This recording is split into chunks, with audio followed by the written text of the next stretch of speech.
to keep the initiative running. In this panel, we are very lucky to have Ms. Amrita Chaudhary from India SIG. Hi, Amrita.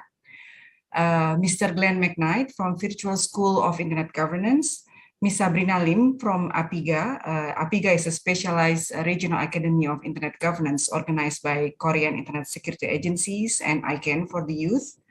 Mr. Muhammad Abdul Haq from Bangladesh SIG. And last but not least, Ms. Olga Kavali from South School of Internet Governance. Without further ado, I'm handing this over to Nadira.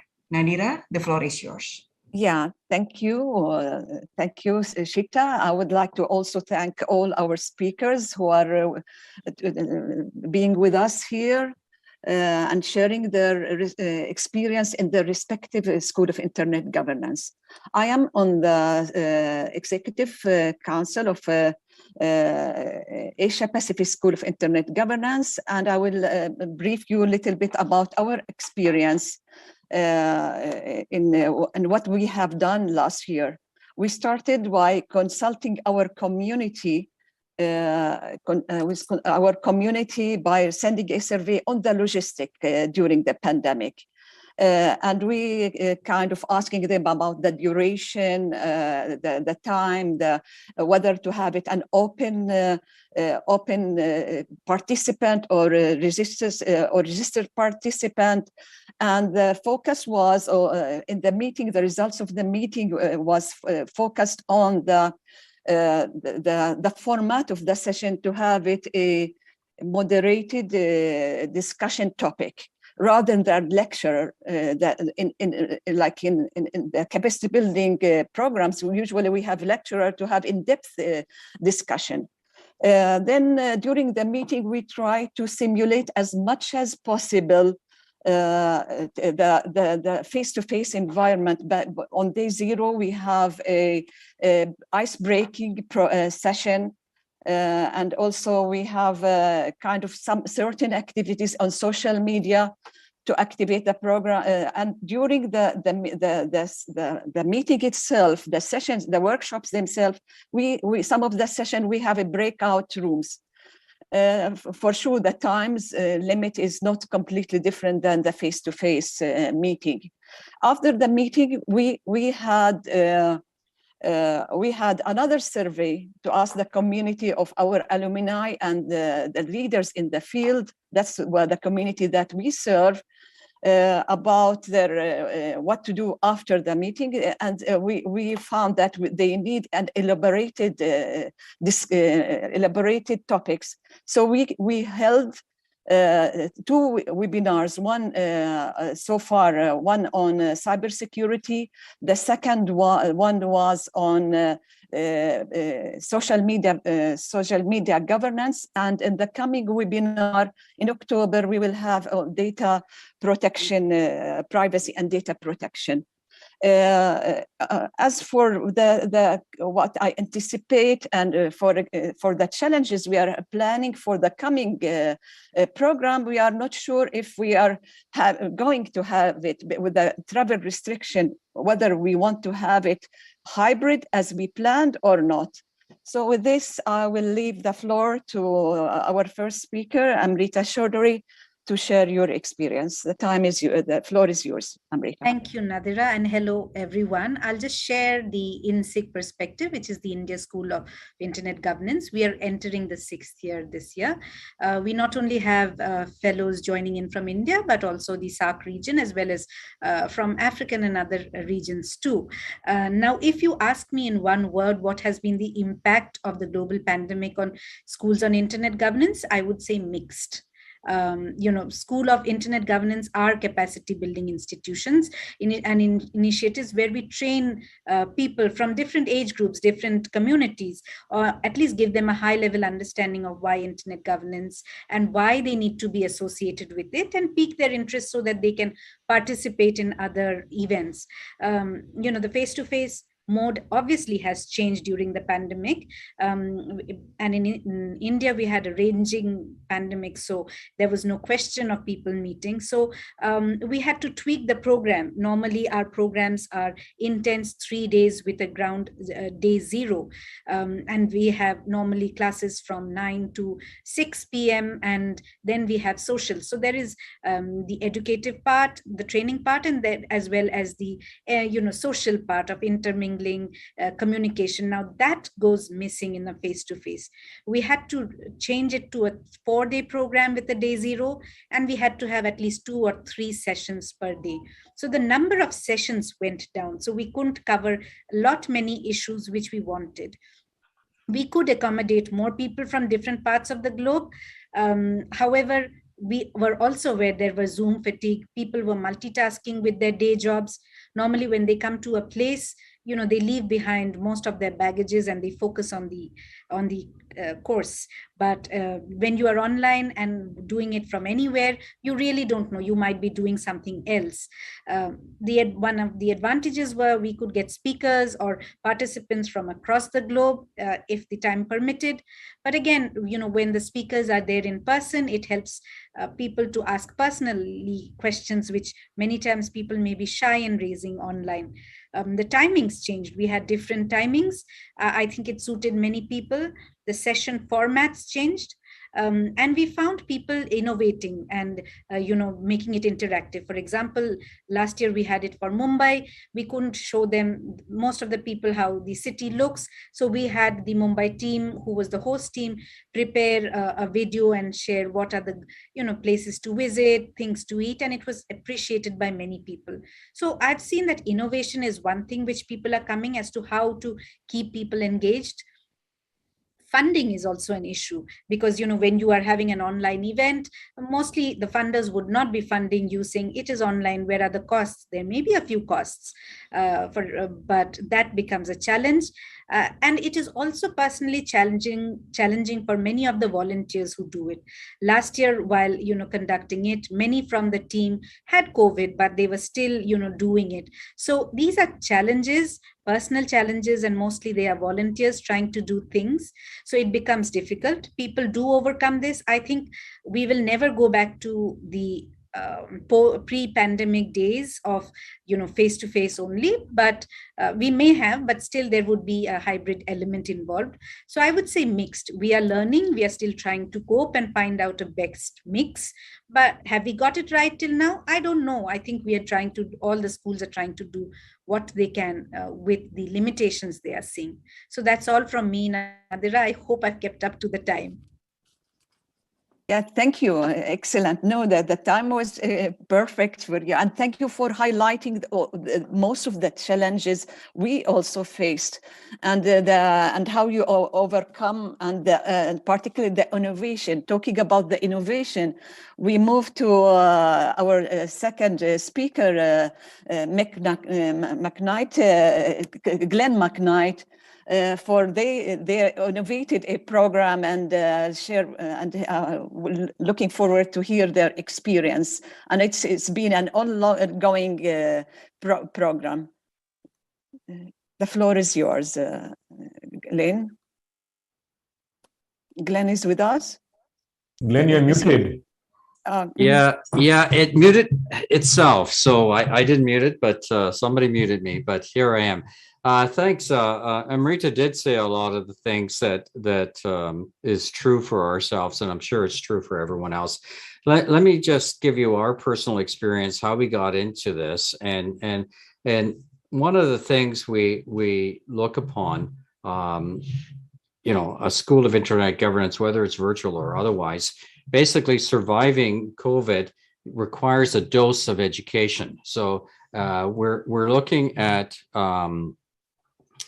these. It's not a complete solution what we're doing, but it is a very important element of keeping the community together, actually building capacity. But let me just walk through some of the experiences we had. So we concluded back in the fall in Montreal our face-to-face NASIG school. That's the North American school, and that was quite successful. and it was actually a predated the ICANN Montreal, and that's one of the ways we've actually approached it.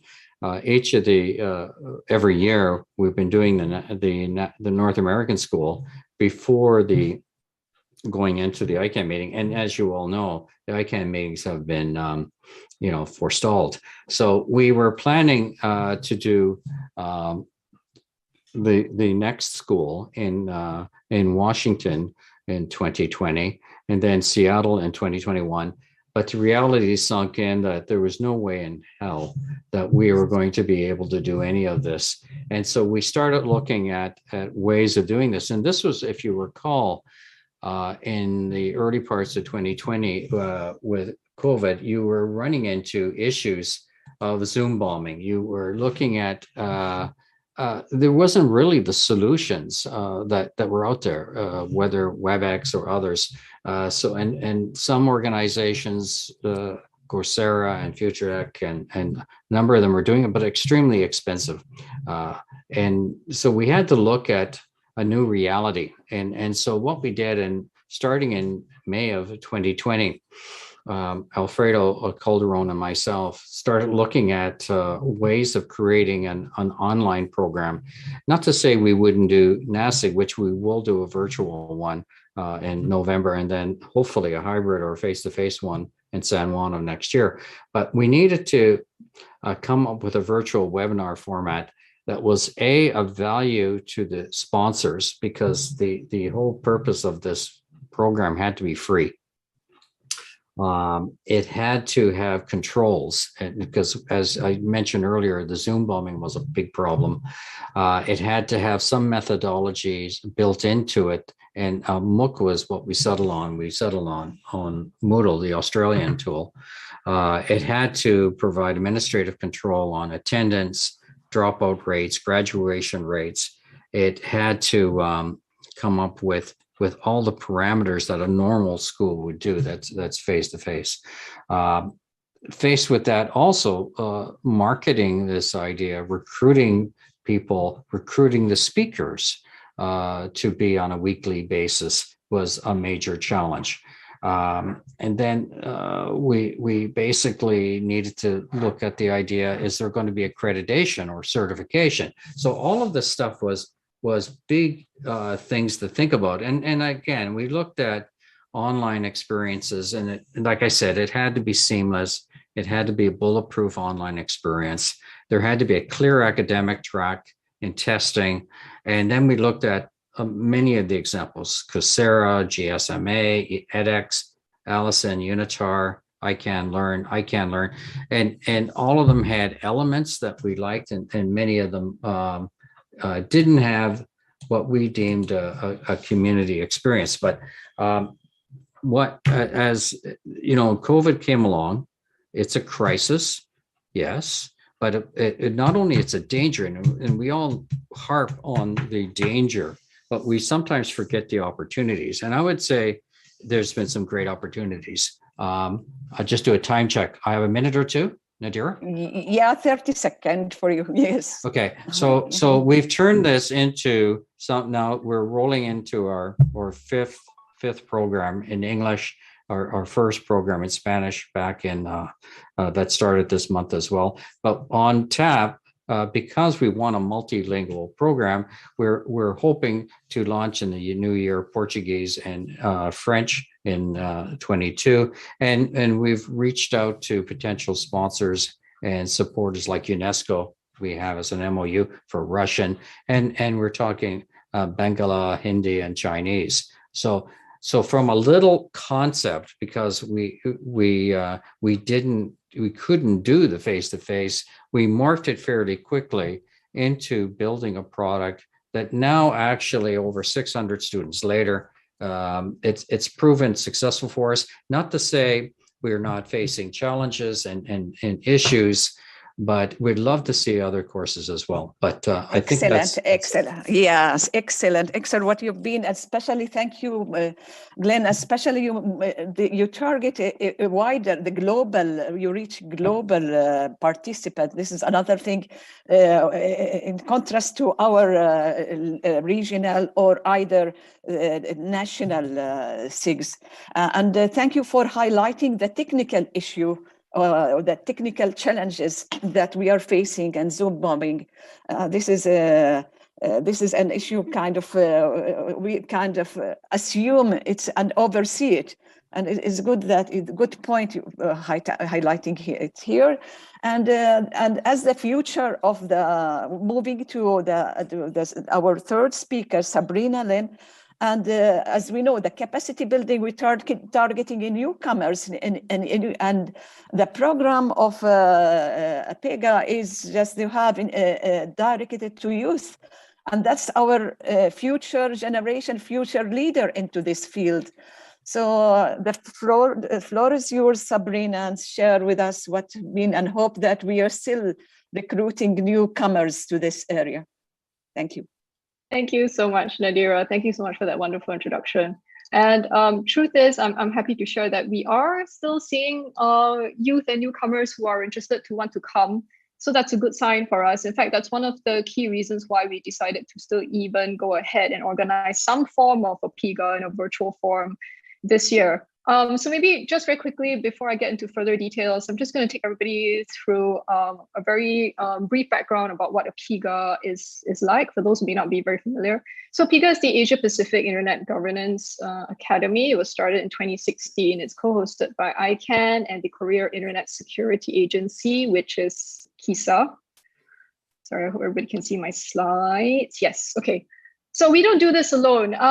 We do collaborative programming with the great help and support of various regional organizations such as APNIC, .Asia, ISOC, and so forth.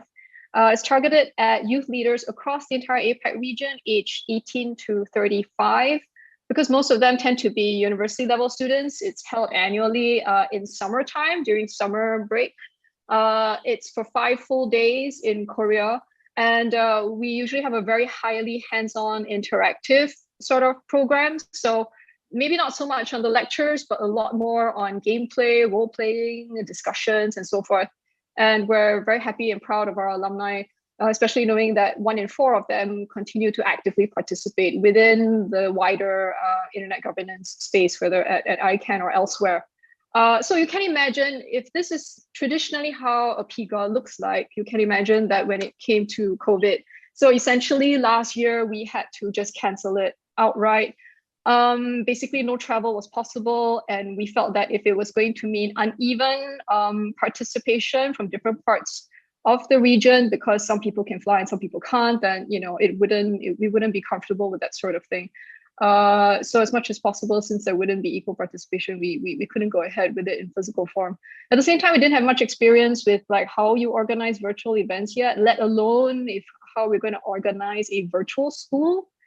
This is especially because we also usually have like about a 6-month planning window. So if traditionally the school happens in summer, 6 months before then, when we start would be actually quite early in the year last year. And I'm sure everybody remembers early last year is a time when everybody was still grappling with COVID and trying to figure out what was really going on. But we did manage a couple of small things instead. So end of last year, we had an APrIGF homecoming event for alumni. This was a hybrid event where we managed to gather all the alumni to date, and they managed to catch up with each other, network, offer each other mutual support. Everybody could catch up on how they're doing, coping with COVID, how their internet governance journey has been like, if they need any help and things like that. So very quickly, moving on to this year, we decided to actually go ahead and take the deep dive to try and see how it is that we could plan APrIGF in a pretty much fully virtual format. The key question for us is, how do we deliver the same impact, the same kind of quality of programming that we believe in? How do we do that in an online version? And we realized actually very quickly that essentially in order to do that, we have to rethink our entire programming. Considering it's originally something physical and very highly interactive, clearly a lot of those things wouldn't just automatically translate into an online version. There's no straightforward online equivalent.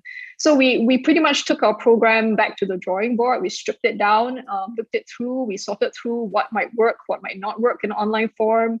Has anybody tried adapting, this kind of activity into online version and so forth? So we scrubbed it down, and then we adapted what we could, and then we discarded some things as well.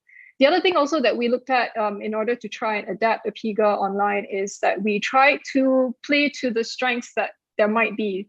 So the question here is, what else can you do if you're online? If all you have to do is click a button and you can go someplace else and travel to be in some other place, what could we do? And it so happens this year, APrIGF is actually going to coincide with the ICANN 72 meeting happening at the end of October. So we're going to actually create for the first time, a special experience for APrIGF participants, since generally they're all quite newcomers to this space and they're also maybe not very familiar with ICANN. We're actually going to bring them on a kind of like a insider tour of ICANN 72. And we're especially organizing some up close and personal sessions for them where they especially get to exclusively meet members of the ICANN board and also key community leaders from APAC. And at the same time, we'll guide them and let them attend certain ICANN 72 sessions. All this also forms the background for them to get a bit more experience and see what it's like, for multi-stakeholder, policy discussions. Because at the end of APrIGF, we're going to run our traditional role play where all the participants have to pretend they're in a stakeholder group and they're supposed to come to consensus discussions on certain topics. So all that is supposed to help them in the preparation for that. So that's one of the things that we're trying to innovate with. We're trying to think, we're trying to look at what is available and what's out there. If let's say APrIGF were in physical form, I don't think we would have been able to do the same thing, like be able to travel everybody from Korea to an ICANN meeting as well and bring them around. That might not be possible, but because right now everything is online, we actually have that opportunity. So in the end, the final product that we've got, just to summarize, we've ended up actually with a smaller program because we know some things may not work so well, I think. And for other things, we realize because of things like Zoom fatigue, scheduling, resourcing constraints, that smaller program is already spread over 6 weeks. And we're looking at like about 2 sessions every week, and it's like 2 hours each time. So it's also possibly fairly tiring for our participants. So we think we're going to start with that as a modest start and see Excellent. how it goes. Yes, excellent, excellent. Thank you. And it's give the program, the innovation to the youth, and that's what you are doing. And looking forward for your coming model, and hope to learn from it as well. Thank you for this. Thank you, Nadira. Happy to take questions later. Yes, we'll leave that to the discussions. I'm sure you will have a lot of questions. Moving to another local SIG from Bangladesh. We have with us Muhammad Anu, Muhammad Abdul Haq Anu. The floor is yours, and unfortunately I wasn't able to attend their program. But I remember their face-to-face program was amazing. Let's hear from you. Thank you, Nadira. This is Muhammad Abdullah Konu from Bangladesh, National SIG Coordinator, Bangladesh School of Internet Governance, and Secretary General Bangladesh Internet Governance Forum. Our mission, the Bangladesh Internet Governance Forum, attempts to bring people together from various stakeholder groups as equal in discussion on public policy issue related to Internet. IGF Bangladesh has introduced the School of Internet Governance as a free event. Our vision, empowerment via knowledge, objective to motivate a stakeholder on learning, IG to educate next generation towards IG, create good team to support local IGF.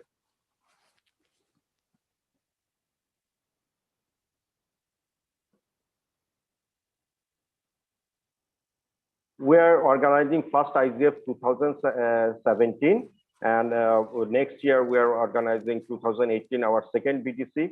Third BTC we are organizing 2029, and Fourth BDC, where virtual mode is hybrid model. Hybrid, not only virtual model, we are organizing 2022. 2020, we are organizing virtual BDC among local and international lecturer and our session speaker are joining with us. 2022 2 days event and 8 hours, 10 sessions and 14 speakers, local and international, and participants 93. This year, 2021 is 5th BD6 we are organizing. This year, our sponsored by APASA, ICANN, Internet Society, APrIGF, Google, and BDIX.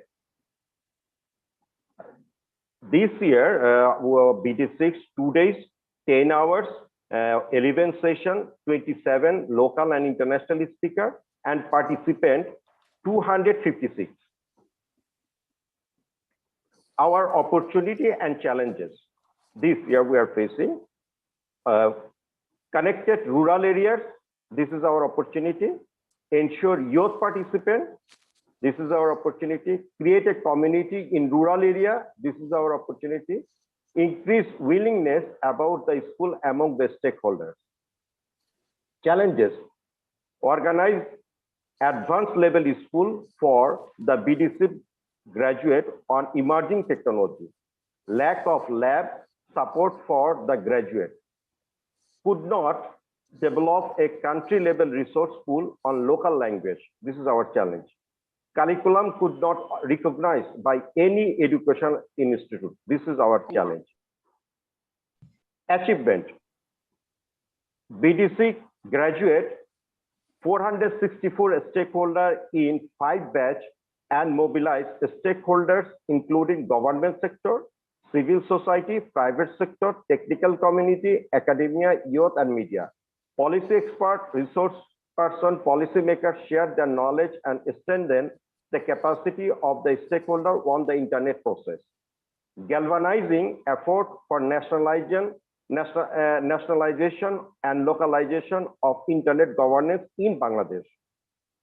Our achievement, showcasing internet governance process and initiate related agenda at the national level for empowering, voicing, and amplifying of multi-stakeholder. Our another achievement, foster dialogues with stakeholders for empowering, creating a space and influencing power for the intensify the internet governance process in Bangladesh. Thank you, everyone. Thank you, Anu. It's very interesting, the point which I really found different, and I always look for it. It's reaching the rural area. And that's kind of an achievement, because most of the SIGs are kind of directed to kind of little more exposed to the different events and the events usually happened in the capitals and the bigger cities. And what you are doing, and this is an amazing step toward inclusive.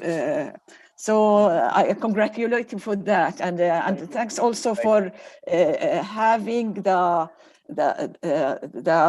multi-stakeholder model going on with it. This is another challenge. Congratulations. Thanks. Moving now to Olga, and that's from the other side. And thank you, Glenn, for being able to have being with us with this very challenging time for you. And let's hear from your experience, Olga Cavalli. Thank you, Nadira. Can you hear me well? Yes, we do. Thank you very much. Nice to see all my friends from other side of the world. From Buenos Aires, it's 4 a.m. in the morning here, but I'm very happy to share our experience with you. Our school started in 2009, focused in Latin America and the Caribbean. We have been growing steadily in the amount of fellows that we have. We started with 30 fellows, and we had the last face-to-face meeting we had was in Mexico in 2019. Glenn was there. We had about 250 fellows face-to-face, a 5 full day of activities.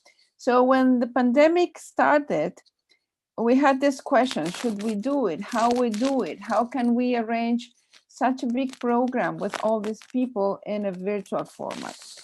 So I personally refused to have a normal Zoom meeting. I didn't like that. I didn't want that. So we wanted to find a company that could do something like a TV style meeting, online meeting for us. I don't know if I can share my screen. I have some pictures to show you. Please let me know if you can see it. Can you see the picture? Yes, we can see it. That is the infrastructure that we used. It's a TV, it's a studio. We rented a company that that was with us all the time, and they had this very complex infrastructure, which was extremely expensive. But I refused to have a normal Zoom link, and we also refused to have a shorter program. So we went with the same 5-day program, 8 days, 8 hours per week in this studio. And we had all the panelists from afar, apart from us, me and very few from our team that were in the same studio. So the challenges were that it was very successful. So the way that the people participated, this company, so you can see there, I am present there, and then all the people are participating from abroad. The challenge was the money that the company costs. It's extremely expensive, and so all the budget was used for that.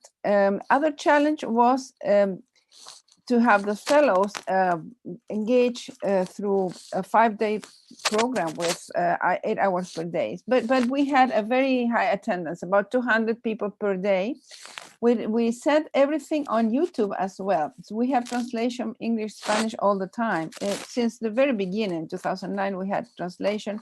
So we used YouTube as the connecting way with fellows, but fellows were in a special Zoom room with a seminar format. So we could handle the questions and answers, we could handle the comments. And so the challenge was the cost of this infrastructure. It was very expensive. You can see in our YouTube channel, SSIG LAC, all the different sessions.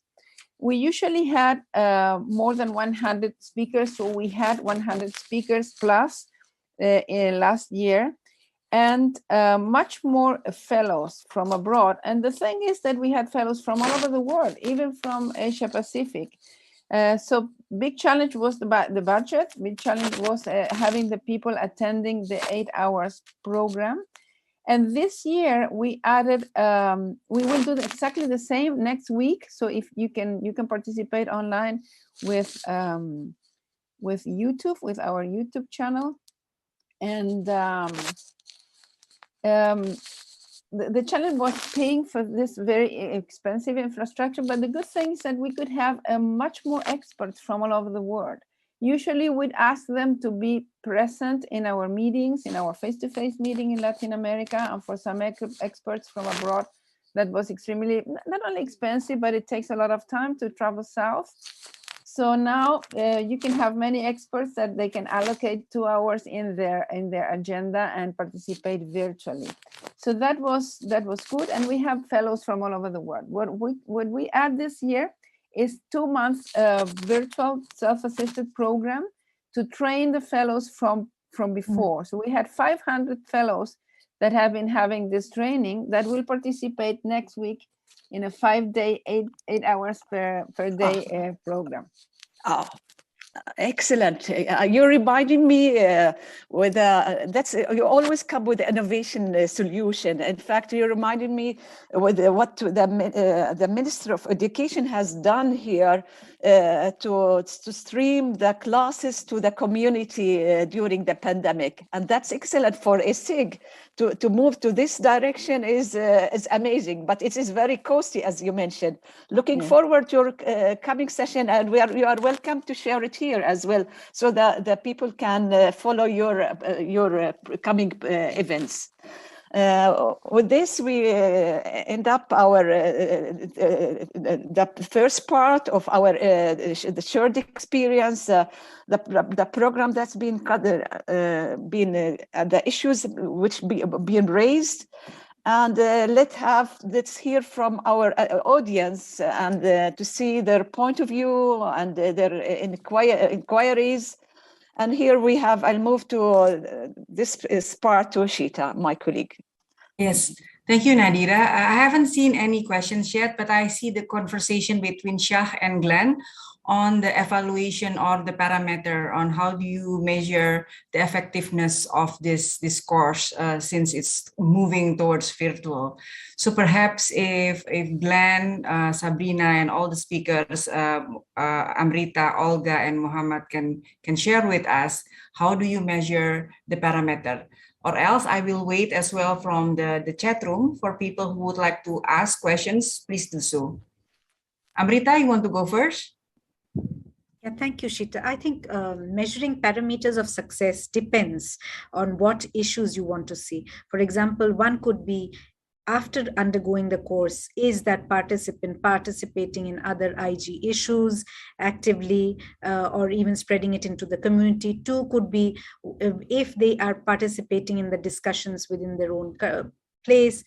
Three could be whether they are spreading the word and more people are coming over. So there are various parameters of success. You know, I would say one is engagement, future engagement, not only in your SIG, but in others also would be good. For example, there are people who have done one SIG, they've gone into virtual SIG and perhaps gone into Olga's School of Internet Governance. So they move, and it is good that if they go around or they go to AP SIG, they learn, because every school has their own flavor. Certain things remain common, but there are differences. And I think the differences is important because then they understand how IG is. It is not, you know, one single black color. There are gray shades also. Okay, but do you also do this is a question for others. Do you also do some like pre-test and post-test in the virtual, the same like what you do in offline? If you go to Glenn, you may. Yeah. Let me just say that, and I agree with what Amrita has said, that, you know, you have to do follow-up and you have to nurture to, this doesn't come natural. You're not having the discussion that you normally have. This is a very artificial environment for a lot of people, because they're normally a school, you get to know each other, you have a coffee or you have some social events. There's many things to nurture a relationship with the other students or the teachers. So this is a bit of a forced situation. The only common thing you have is that you were able to get into a course and you're taking it. Some people are there because they're really motivated. Some people are there, they have time on their hands. Some people are there, they just want a piece of paper, you know, we have a situation, and I was discussing with our advisory council last week, and which is an element of our organization, is what do you do with people who enroll and they never show up, right? And we all have that in the virtual situation. In the case where it was face to face, you know, people do show up. You can physically touch them. So that's a bit of a number. So you got to adapt to that. And there's some administrative time you have to spend to reach out to those individuals. And in the case of many of our Haitian students, they had an earthquake and they had a political uprising, right? So you have to be adaptable and reach out to them, and hopefully they'll reach out to you. And then if they can't do this cohort, you remember that, you record it, and you actually slip them in to the next one if possible. But you know, there's some adaptability that has to be done. Remember, we're all under pressure to produce the best product possible. We don't do everything perfect. We learn as we go along, and because we're all in the same boat, we're learning from each other. What Olga has done is remarkable. I don't think, I remember, Olga, we did the interview together with the DC Coalition. You just have to look and talk to the other schools. This is a very unique product and Olga was very nimble she and she had a choice to just stay and doing what she does, right? And she doesn't need to do this, right? She's but she's so motivated, her and Adrian, that and how many I've at least 4 or 5 I've been with you, helping you, but I've had the good fortune of being with INSIG, and Amrita doesn't like my dancing. I have to tell you that, but I've been to African school. I've been so many different schools that we have somebody's telling me he likes my dancing, but that's all I have to say. Thank you, Glenn. Somebody would like to express their opinion. Sabrina, Anu, or Olga? Olga first. Okay. Yes. Thank you very much, Shita. Thank you very much, Glenn, for your comments. And yeah, Glenn has been our friend from several schools, and also our photographer. Fantastic pictures, and you can see in our website. The best pictures that we have are from Glenn. About how you measure the outcome. Our most important outcome is seeing many young people that started with the school. Now they are very engaged and have a very good work, have got very good positions in different companies and organizations. And they started with the school motivated by, and one thing that we got, and that was not expected at the beginning, but then we realized it was very important, was how the network is created among them. So they get engaged with the speakers, with the fellows, with friends, and from there they build their own career. So this is something very important. We don't have exact numbers, but we can see that it's happening in Latin America. At the same time, I agree with Glenn that you cannot avoid people that just don't show up. So what we did this year with this 8-week program is that we created a self-assisted tool with Kahoot. It's an online tool. And then we measure their participation from there. So we noticed that it's a kind of 20% that they just don't react among 500. So if they do participate and they do the Kahoots and they do the online questionnaires, they will get a certificate. This year, the certificate is granted by our school and by the Commission of Telecommunications of the Organization of American States. So if they do all these steps, they will get the certification. If not, well, they can participate in silent and not show up. That's an option, and you have to accept that as well. So that's and Glenn said something interesting. We have to adapt, and we have to realize that this kind of online trainings have many people start and they don't finish. I myself engage in sometimes in many meetings that I don't have time to attend, or I don't have time to follow. It's not that I'm not interested. I have to work and I have many other things to do. So this is part of the experience. Nothing replaces the face-to-face networking, but this is a different style, and I think in the future we will have this blend meetings. Yeah, but I think you are also very creative, Olga. I mean, you make this TV style, but also multi-platform. You have Kahoot, self-assisted Kahoot, and you also have this YouTube and Zoom together. So it's very creative and very innovating. Yes, Anu? Yeah. I have to just say it is very difficult to set up parameter, but school is a unique product which helps to create awareness about emerging technology. This is my opinion. Thank you. Okay. Thank you. Sabrina, would like to share from your experience from APrIGF?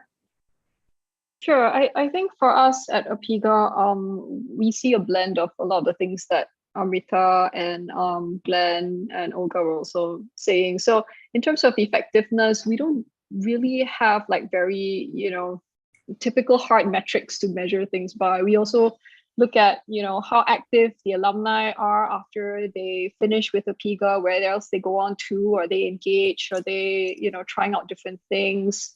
So it's not like a hard and fast rule for us either. And to the question of like whether there's any sort of like pre-test or exam, when it was the physical form, we actually have, we're a bit stricter about some things that they are supposed to do, make sure they, can really check off on certain, online modules and things like that that they take. But in a virtual form, we also understand it's a lot harder for people to always stay focused online. It's going to be 6 weeks at a shot. They're juggling tons of other things at the same time, school and work, all from their living room. So we understand. So some of these things also we have softened them a bit more. So we're not really looking for the same thing. But one of the things that we really wanted to try and find ways to still maintain is the networking part. So like what Olga was sharing about how important it is for all the participants to also use the school as an opportunity to really network with mentors, community leaders, people who can help give them continuing support or avenues that they can reach out to even after the program is over. How do we still maintain all of that? I mean, when we had 5 days in Korea, we're together 24/7. So outside of class time, everybody is just hanging together. We can chat about anything under the sun. We become friends. And how do you maintain that in an online form, instead of it just being only like class times and, So for us, one of the things that we're going to try doing is an experiment in a way, because, APrIGF in virtual form is only going to start this Friday. But what we're going to do is we're going to create open consultation sessions. It's a bit like how in university professors have their weekly open consult sessions that students just walk through the door and they can talk about anything or ask anything. So we're going to have some of those built in where we have mentors who will just be there. It's an open office kind of situation. People can come in if they want, if they have questions, or even if just to chat and get to know the mentors better, really on a social basis, just to network, just to get to know each other. It's totally open and like free and easy. So we're going to try that out and see how it goes. Yeah, I think it's also coming from what Glenn mentioned about nurturing networking, but also nurturing relationships. May I go to Satish and to share a bit of his experience in the European SIG? Satish, your experience there? You want to share something? Thank you, Shita. This is Satish, and I can share very briefly about EuroSSIG and also a few thoughts about the post-COVID situation. I think I was kind of introduced to the internet governance as a whole at the European Summer School. This was 2012, and it propelled me directly to the organizations like ICANN and Internet Society. It was an incredibly useful event, not just to learn, but also to interact and build up networks, which is one of the functions of a good school on internet governance. So that has been a very interesting experience for me. Now, coming back to the issue of post-COVID scenario, the main issue that I see is that the courses are of reduced duration. I mean, of course, Olga's is a very different, an exceptional case actually. But for most other schools, we have to cut down the time. Therefore, the number of topics that we discuss is also cut down, and the interactions also cut down. So the net effect is that it is not like a face-to-face school. There is a significant loss of quality. I'm not sure how this can be kind of fixed because this is you can't have people sitting in front of the computer for more than say 2 or 3 hours. It's going to be very hard to sustain that because already people have talked about the Zoom fatigue. So and it's also not very feasible to extend the number of days. Now 3 is normally seen as a kind of optimum, and more than that we have again the constraints of fatigue and stuff. So we are in a kind of bind about this, and also the hybrid model should be explored. Although none of us have any idea how we can have a hybrid school. APrIGF is actually proposing a hybrid school this time, but we do not know whether it will work out because of the travel restrictions. So I'll stop here and back to you, Shita. Thank you for the opportunity. Yeah, thank you, Satish. I think most of the speakers here, aside from Olga, in my opinion, say that they have to shrink the package, the programs, make it more simpler or fewer days or fewer hours. Because we only have like 10 minutes to go, I think we need Nadira go back and then ask the panelists to have their own last say one minute per panelist. Olga? Sorry, Nadira? Yeah, thank you, Shita. In fact, we already kind of heard from them, but it's good to wrap up. One point I want to like about the impact of the program, who took the program. I received an email from one of our alumni who attended last year, and she said, thank you. She's from Vietnam and happy to have some newcomer to the field, and that's and she's looking forward to the coming event. This is kind of I think these programs are effective, one or two, and usually with such programs, even at university level, usually you can't reach out to everybody. There is a certain percent who really grasp the topic. So from here, I like to go back the same order with our panelists to have their last word on that, starting with Amrita, please. Thank you, Nadira. Quickly, I would say we are all learning. We learn from the best practices of others, and we want to innovate. We like the comments coming in terms of how to increase engagement. We understand the issues which participants go through. We want to make them more innovative within the limited resources we have. And yes, I hope we can deliver much better SIGs this year than last, because last year was more of a learning session. That's about it from me, Nadira. We are always there. If you have comments, reach out to us. Our websites are all known to all of you. As an INSIG is happening in November 19th onwards. In case you're interested, we'll have the fellowship opening up. Please do apply. Thanks, Nadira. Thank you, Amrita. Let's hear from Glenn, please. Yeah, my final comments is that we are, all of us are trying to adapt our product to the marketplace. Life is a hard school, as they say. But looking at history, every time there is major upheaval, there's new opportunities. So, and I think what we've done with VSIG and what Olga has done with her production quality, delivery is two examples of what actually can be done. What we're going to do in the future, I'm not really sure. New courses, maybe, succession planning, that it's hard to tell. But, I've said it in the chat, people are getting tired of they're getting zoomed out. You can see it in many, many, many things, whether you look at the ISOC live stream or others, there's very little activity, very little, in theory, you would say, oh, there's this live chat and everybody's talking to each other and they're connecting. Not necessarily. We all of us are craving, we're dying to have a face-to-face. I'm the first one to say, give me the face-to-face session. So yeah, we'll survive, but it's been a tough couple of years.